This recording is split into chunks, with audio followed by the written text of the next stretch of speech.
이새의 줄기에서 한 싹이 나며 그 뿌리에서 한 가지가 자라서 열매를 맺는다. 주님의 영이 그에게 내려오신다. 지혜와 총명의 영, 모략과 권능의 영, 지식과 주님을 경외하게 하는 영이 그에게 내려오시니 그는 주님을 경외하는 것을 즐거움으로 삼는다. 그는 눈에 보이는 대로만 재판하지 않으며 귀에 들리는 대로만 판결하지 않는다. 가난한 사람들을 공의로 재판하고 세상에서 억눌린 사람들을 바르게 논죄한다. 그가 하는 말은 몽둥이가 되어 잔인한 자를 치고 그가 내리는 선고는 사악한 자를 사형에 처한다. 그는 정의로 허리를 동여매고 성실로 그의 몸의 띠를 삼는다. 그때에는 이리가 어린 양과 함께 살며 표범이 새끼 염소와 함께 누우며 송아지와 새끼 사자와 살찐 짐승이 함께 풀을 뜯고 어린아이가 그것들을 이끌고 다닌다. 암소와 곰이 서로 벗이 되며 그것들의 새끼가 함께 눕고 사자가 소처럼 풀을 먹는다. 젖 먹는 아이가 독사의 구멍 곁에서 장난하고 젖된 아이가 살무사의 굴에 손을 넣는다. 나의 거룩한 산 모든 곳에서 서로 해치거나 파괴하는 일이 없다. 물이 바다를 채우듯 주님을 아는 지식이 땅에 가득하기 때문이다. 그날이 오면 이새의 뿌리에서 한 싹이 나서 만민의 깃발로 세워질 것이며 민족들이 그를 찾아 모여들어서 그가 있는 곳이 영광스럽게 될 것이다. 그 무렵에 세례자 요한이 나타나서 유대 광야에서 선포하여 말하기를 회개하여라 하늘 나라가 가까이 왔다 하였다. 이 사람을 두고 예언자 이사야는 이렇게 말하였다. 광야에서 외치는 이의 소리가 있다. 너희는 주님의 길을 예비하고 그의 길을 곧게 하여라. 요한은 낙타 털옷을 입고 허리에는 가죽띠를 띠었다. 그의 식물은 메뚜기와 들꿀이었다. 그때에 예루살렘과 온 유대와 요단강 북은 사람들이 다 요한에게로 와서 나아가서 자기들의 죄를 자백하며 요단강에서 그에게 세례를 받았다. 요한은 많은 바리새파 사람과 사두개파 사람들이 세례를 받으러 오는 것을 보고 그들에게 말하였다. 독사의 자식들아, 누가 너희에게 닥쳐올 징벌을 피하라고 일러주더냐. 회개에 알맞은 열매를 맺어라. 대림절의 은총이 우리 길벗 여러분들과 함께 하시기를 축원합니다. 감사합니다. 오늘 제목이 뭡니까? 네? 삶의 새로운 기후? 새로운 삶의 기후입니다. 새로운 삶의 기후. 다시 발음해 주세요. 새로운 삶의 기후. 네. 이 표현이 제 가슴에 얼마나 사무친 표현인 줄 아십니까? 오늘 그 얘기를 제가 처음으로 해드리겠습니다. 새로운 삶의 기후. 그 전에 먼저 우리 기후 그러면 요즘 기후위기라는 말을 많이 듣죠. 지구 전체의 기후 시스템이 급격히 변화하고 있습니다. 지구 온난화로 극지방의 얼음이 녹아 해수면이 높아집니다. 예전에 없었던 폭염과 한파, 폭우와 폭설, 홍수와 가뭄이 해를 거듭할수록 심해지고 있습니다. 5대양 6대주 어디를 가나 자연은 병색이 짙고 중병 앓는 소리가 도처에서 들립니다. 사도 바울이 로마 교회에 보낸 편지에서 피조물이 함께 신음한다 라고 직관적인 통찰을 표현했는데 피조물이 함께 신음한다.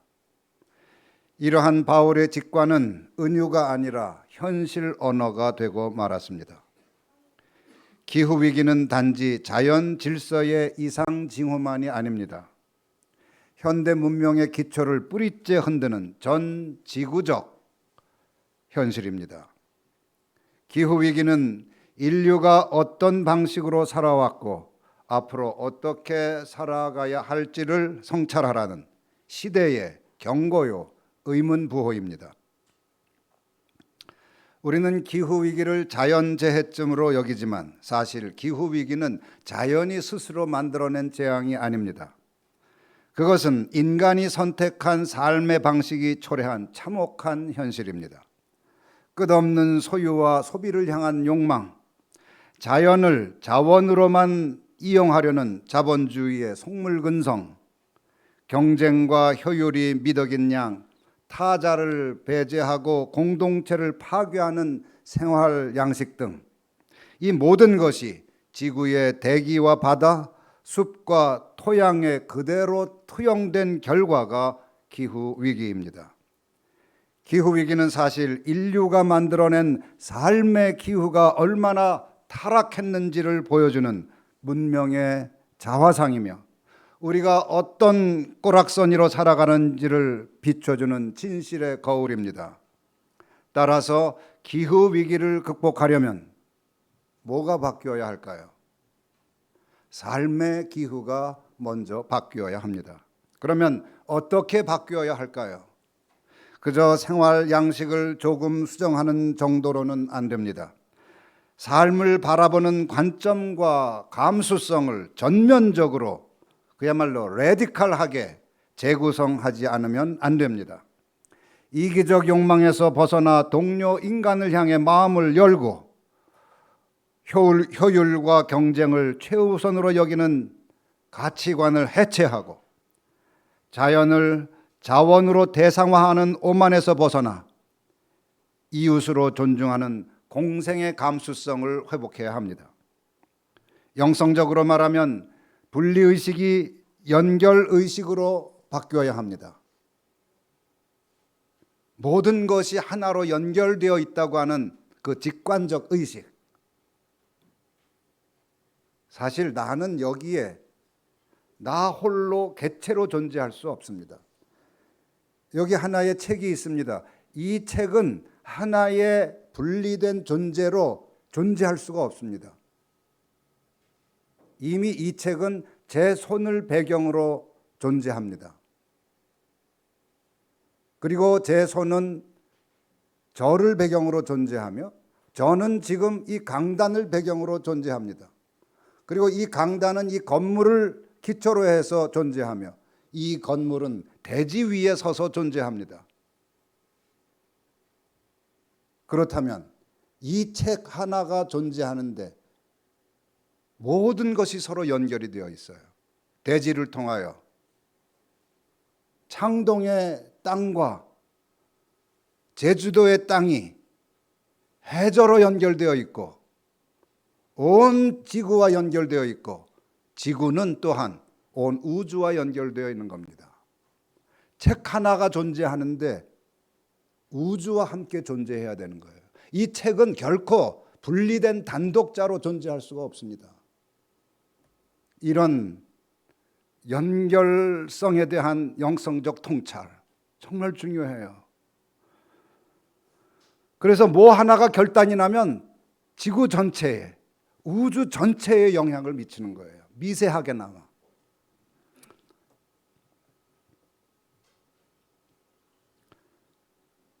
지배와 착취에 대한 욕망이 섬김과 나눔에 대한 갈망으로 승화되어야 합니다. 속도와 소음의 문명이 침묵과 경외의 영성으로 치유되어야 합니다. 그래야 욕망을 세계에 투사하는 그 자본주의의 충혈된 삶이 중단되고 세계의 신음에 귀를 기울이며 함께 사랑하고 함께 놀이하고 함께 미소 짓는 새로운 삶이 시작됩니다. 이러한 삶이 새로운 삶의 기후입니다. 이러한 새로운 삶의 기후에 대한 비전을 예언자 이사야는 오늘 아름다운 이미지로 묘사합니다. 그때는 이리가 어린 양과 함께 살며 표범이 새끼 염소와 함께 누우며 송아지와 새끼 사자와 살진 짐승이 함께 풀을 뜯고 어린아이가 그것들을 이끌고 다닌다. 암소와 곰이 서로 벗이 되며 그것들의 새끼가 함께 눕고 사자가 소처럼 풀을 먹는다. 젖 먹는 아이가 독사의 구멍 곁에서 장난하고 젖된 아이가 살무사의 굴에 손을 넣는다.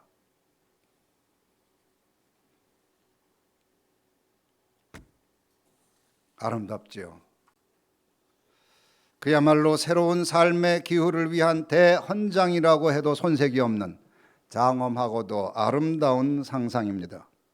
이리와 어린 양이 함께 살고 표범과 염소가 나란히 눕습니다. 먹고 먹히던 관계, 지배하고 지배당하던 관계, 쫓고 쫓기던 관계가 해체된 새로운 삶의 기후에 대한 비전입니다. 이질적인 존재들이 더 이상 위협이 아니라 이웃이 되는 공존의 기후에 대한 꿈입니다. 이때 사자는 소처럼 풀을 먹습니다. 사자가 풀을 먹다니. 폭력과 사륙이 사라진 공생의 기후에 대한 비전입니다. 이런 새로운 세상을 이끌어가는 주인공은 냉혹한 권력자가 아닙니다. 잔혹한 폭군도 아닙니다. 누굽니까? 어린아이입니다. 놀랍게도 어린아이. 여리지만 순수한 어린아이의 손길이 삶의 모든 독을 정화합니다. 하여 어린아이가 다스리는 새로운 세상에서는 독사나 살무사마저 함께 장난하는 놀이의 벗이 됩니다. 아마 그들은 서로를 쳐다보며 함께 웃을 것입니다. 웃으세요. 이러한 새로운 삶의 기후는 그러면 어떻게 조성될 수 있을까요? 예언자 이사야는 그 답을 간결하게 말합니다. 1절, 이새의 줄기에서 한 싹이 나며. 이새의 줄기에서 뭐가 나요? 한 싹이 나며. 이새의 줄기에서 난 한 싹을 통해 하나님은 새로운 삶의 기후를 빚으십니다. 기후는 갑자기 바뀌지 않습니다. 아주 미세한 변화가 오래 쌓여야 합니다. 요즘의 기후 위기가 그렇지 않습니까? 공장 굴뚝의 연기, 자동차의 배기가스, 무심코 버린 플라스틱 한 조각, 화석 연료의 과도한 사용, 무분별한 산림 벌채, 온실가스 배출 등 소리 없이 쌓인 그 미세한 변화가 생태계 전반의 균형을 파괴했고 지구 생명 시스템을 교란시킨 것 아닙니까? 기후위기가 그렇다면 새로운 삶의 기후도 마찬가지일 것입니다. 거창한 구호나 거대한 프로젝트로 이루어지지 않습니다. 뭐가? 새로운 삶의 기후는 아주 미세한 변화, 조용한 움직임에서 출발합니다. 그래서 중요한 것이 한 싹입니다. 한 싹. 새로운 삶의 기후는 한 싹에서 움트는 것입니다. 장차 오실 메시아 예수 그리스도, 그이가 바로 새로운 삶의 기후를 움트게 할 한 싹입니다. 그이에겐 주님의 영이 내려옵니다. 주님의 영. 주님의 영을 예언자 이사야는 세 가지로 묘사합니다. 지혜와 총명의 영, 모략과 권능의 영, 지식과 주님을 경외하게 하는 영. 이 영이 그 한 싹에게 내려옵니다. 그러면 이런 영이 임하면 어떤 일이 일어날까요? 첫째, 지혜와 총명의 영이 임하면 그것을 오늘 3절에선 이렇게 표현합니다. 눈에 보이는 대로만 재판하지 않으며 귀에 들리는 대로만 판결하지 않는다. 지혜와 총명의 영이 임하면 겉모습에 속지 않는다는 얘기입니다. 사태의 이면과 사람의 시면을 직관하기 때문입니다. 현실을 구성하는 숨은 맥락을 보는 능력, 전체를 보며 속을 꿰뚫는 시선이 열리는 것입니다. 그래서 판단의 중심에는 항상 생명과 진실이 숨을 쉽니다. 둘째, 모략과 권능의 영. 이 모략과 권능의 영이 임하면 가난한 사람들을 공의로 재판하고 억눌린 사람들을 바르게 논죄한다고 합니다. 모략과 권능의 영이 임하면 약자의 편에 서는 용기가 샘솟습니다. 지혜가 샘솟습니다. 그렇기 때문에 권능의 영은 약자를 지배하려는 군림하는 권력이 아닙니다. 오히려 군림하는 권력을 해체하여 약자를 해방하는 힘입니다. 그렇기에 4절에서 묘사하는 대로 그가 하는 말은 몽둥이가 되어 잔인한 자를 치고 그가 내리는 선고는 사악한 자를 사형에 처합니다. 모략과 권능의 영 앞에서 불의의 카르텔은 균열을 일으키고 공동체는 정의를 중심으로 재편됩니다. 셋째, 지식과 주님을 경외하는 영이 임하면 무슨 일이 일어날까요? 우선 주님을 경외하는 것을 즐거움으로 삼습니다. 왜? 주님을 경외하는 것이 즐겁습니다. 왜? 하나님이 더 이상 무섭지 않기 때문입니다. 세상을 창조하시고 좋다, 좋다, 사람을 창조하시고 난 다음에는 매우 좋다 라고 하신 그 행복한 하나님과 더불어 우리도 행복하기 때문입니다. 여러분, 하나님은 무서운 하나님이 아니에요. 성경에서 제일 먼저 소개하는 하나님, 성경에 제일 먼저 등장하는 하나님은 행복한 하나님이에요. 당신이 지으신 피조물과 인간을 보고 좋다, 좋다, 좋아, 매우 좋아 라고 하며 행복의 탄성을 지르시는 이 하나님, 왜 이 하나님을 자꾸 무서운 존재로 만들어 버립니까? 왜 그 행복한 하나님 앞에서 경직되는 것입니까? 이건 신성모독이라고 저는 생각을 해요. 그래서 지식과 주님을 경외하는 영이 임하면 주님을 경외하는 것이 즐겁습니다. 이때 하나님 앞에서 경건의 이름으로 행해지는 온갖 허위의식이 벗겨집니다. 권위주의적 신앙의 긴장과 경직이 해체되고 풀어집니다. 행복하신 하나님을 행복하게 경외하는 마음에선 사랑이 샘솟습니다. 그 사랑을 바탕으로 마침내 그는 정의로 허리를 동여매고 성실로 몸에 띠를 삼습니다. 이처럼 한 싹에 주님의 영, 곧 지혜와 총명의 영이 임할 때, 모략과 권능의 영이 임할 때, 지식과 주님을 경외하는 영이 임할 때 새로운 삶의 기후가 조성되는 것입니다. 무엇이 조성된다고요? 새로운 삶의 기후. 이사야뿐 아닙니다. 여러분 혹시 존 레넌이라는 가수 아시나요? 비틀즈의 한 멤버였죠. 뭐 많은 유명한 노래가 있지만 혹시 여러분 기억하는 노래가 있어요? 네? 이정식 교수님이 뭐라고 그랬어요? 네? 제가 귀가 안 좋아서 다 못 알아들었어. 서은영 교수님이 뭐라고 그랬어요? 아, 그렇죠. Imagine. 이미진 제일 먼저 크게 나왔으면 제가 노래를 부르려고 그랬는데 그냥 다음으로 미루겠습니다. Imagine. 그렇죠. 존 레넌의 Imagine. 유명하죠. 아, 근데 그 가사 아주 얼마나 좋은지 모릅니다. 그 중에 이런 대목이 나와요. 죽일 일도 없고 죽을 일도 없는 세상. 듣기만 해도 좋잖아요. 죽일 일도 없고 다시 죽일 일도 없고 죽을 일도 없는 세상. 모든 사람이 한 형제 되어 함께 나누는 세상. 이게 레넌의 이매진이 그야말로 이매진하는 상상하는 세상, 새로운 세상.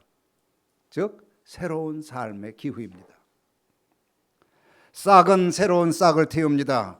생명의 특징은 끝없는 번짐입니다. 예수 그리스도라는 한 싹도 마찬가지입니다. 이새의 줄기에서 난 한 싹들 누굽니까? 그게 바로 그리스도인들입니다. 바로 우리들이에요. 생각해 보세요. 싹들이 자라 나무가 되고 나무들이 서로 연결되어 숲을 이루는 광경을 상상해 보십시오.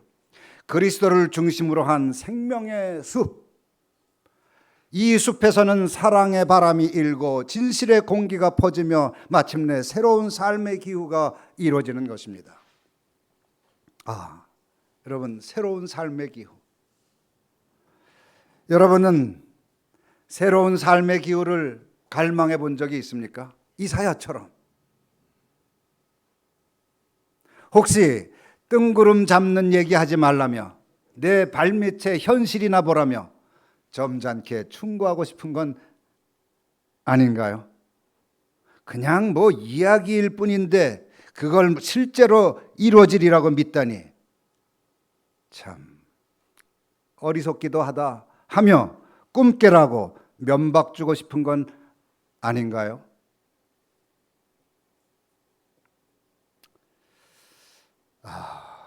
이게 그냥 이야기뿐일까요? 사실 저는 이런 꿈을 품고 여태 살아왔습니다. 젊은 시절에 저는 몽상가였습니다.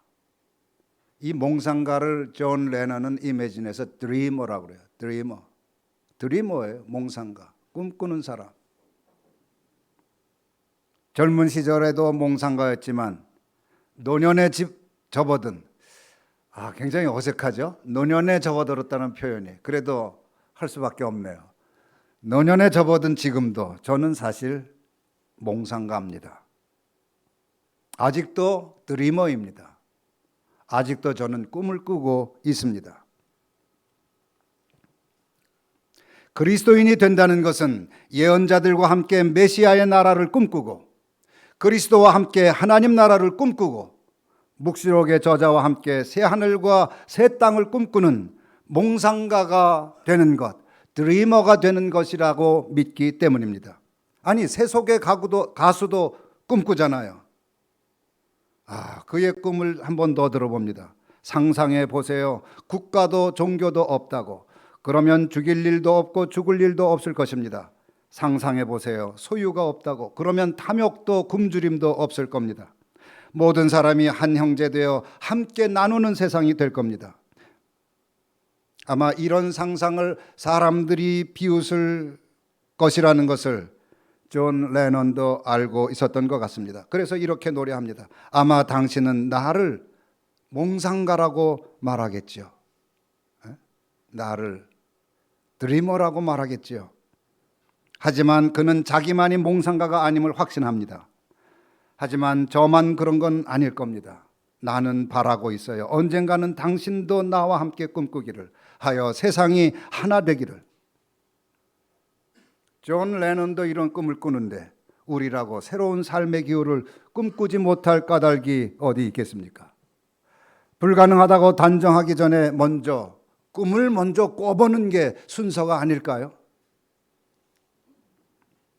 어제 설교를 준비하다가 잠시 쉴 겸 또 실마리를 잡을 겸 서가를 두리번 거리는데 옛날 과거에 쓴 일기책이 보였습니다. 딱 펼치는데 이런 글이 나왔어요. 제목, 몽상가의 일기. 몽상가의 일기라는 제목의 글에 이런 구절이 나오더라고요. 교회의 기후, 사회의 기후, 역사의 기후, 삶의 기후가 새롭게 바뀔 때는 언제인가? 내가 새로운 삶의 기후를 위해 나의 온 영혼을 불사를 때, 우선 내 마음을 새로운 기후로 만들고 그 기후에 맞춰 내 삶의 사막에서 살아가기 시작할 때, 예수, 그는 누구인가? 새로운 삶의 기후가 되어 새로운 삶의 기후를 만드는 그의, 재미있는, 신명나는, 자유로운, 가슴 벅찬 30대 초반에 제가 갈망했던 그러한 삶입니다. 새로운 삶의 기후. 그리고 저는 예수에게서 새로운 삶의 기후의 한 싹을 보았던 것입니다. 대림절입니다. 하나님 나라라는 새로운 삶의 기후를 꿈꾼 몽상가 예수의 오심을 기다리는 절기입니다. 그 몽상가와 함께 새로운 삶의 기후를 꿈꾸는 절기입니다. 내 삶이 아무리 사막 같더라도 그 사막에서 새로운 삶의 기후 한 싹을 틔워내는 절기입니다. 새로운 삶의 기후를 꿈꾸다가 새로운 삶의 기후가 된 예수와 함께 우리도 새로운 삶의 기후가 되어가는 절기입니다. 저의 기도 순례는 바로 새로운 삶의 기후를 위한 순례였습니다. 아시는 분은 아시겠지만 한 일주일 전에 책을 하나 냈습니다. 이런 책인데 기도되기라는 책입니다. 네, 기도되기. 간단히 말하면 기도 안 하던 사람이 접니다. 기도를 어떤 계기로 하게 됐고, 기도를 하다가 어떤 난관에 부딪혔고, 그 난관을 헤쳐가려다 보니 어떻게 관상기도를 만났고, 관상기도를 하다가 보니 기도는 하는 게 아니라 되는 것임을 문득 깨달은 이야기. 어떻게 보면 굉장히 저의 삶과 신앙과 목회의 여정에 실존적으로 들어간, 그래서 아마 읽기에 어렵지는 않을 것입니다. 더 얘기하면 또 책 판다고 오해할까 봐 이 정도로 절제하고 이제 설교를 마무리 짓겠습니다. 이번에 출판한 책 제목이 기도되기인데, 저는 출판사와 그 제목 정하는데 굉장히 실랑이를 많이 했어요. 근데 최종적으로는 출판사가 원하는 대로 기도되기로 하되 제가 이런 조건을 달았습니다. 이걸 꼭 이루어줘야, 들어줘야 나도 그 출판사의 부탁을 들어주겠다. 다시 말해서 새로운 삶의 기후를 향한 기도 순례라는 부제를 꼭 붙여주십시오. 그래서 여기 여러분 보이지 않으실 텐데 거기 붙어 있어요.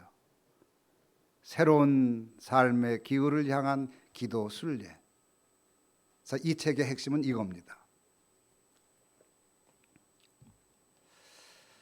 관상기도 덕분에 새로운 삶의 기후를 그냥 꿈으로만이 아니라, 비전으로만 아니라 지금 현실적으로 경험할 수 있었기 때문입니다.